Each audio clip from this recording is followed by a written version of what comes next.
Nobody deserves to be treated like that.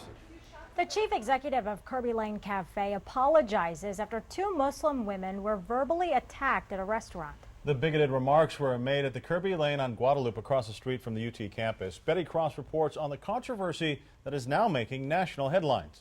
Hi, welcome to Kerbey Lane. What should have been a nice Sunday brunch took an ugly turn at this Kerbey Lane Cafe. She was very upset when we spoke. CEO Mason Ayer No one deserves that. says he's sick to his stomach over how two Muslim women were treated in his restaurant.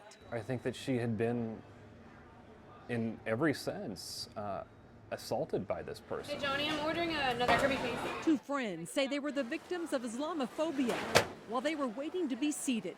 Both were born in the U.S., but were told by a male customer to just go back to Saudi Arabia.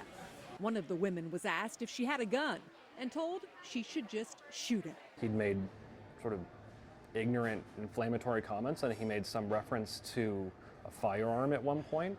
And I think she was deeply shaken. The women wrote about the encounter on Facebook, and the post went viral.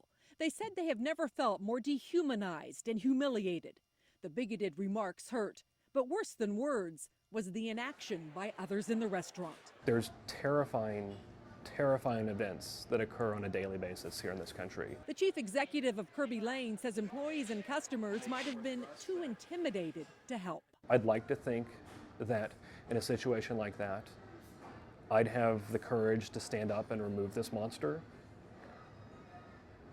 But you just don't know what someone's going to do. A day later, some of the customers being served lunch were as engrossed in the controversy as the food. If you hear that going on, I feel like you should stick up for people. This table full of UT students didn't expect this so close to campus. It's disappointing that something like that happened, especially in a place like Austin, where we think of ourselves as very liberal, accepting. Hey, how are you? I hope people would kind of take a look at themselves and say, what would I do in that situation? And maybe it would change their minds and say, okay, maybe I would stand up and say something. Today, Kerbey Lane is apologizing and promising to call police for any attack, even if words are the weapon. Thank you. Thank you. Have a good day. Betty Cross, KITV News.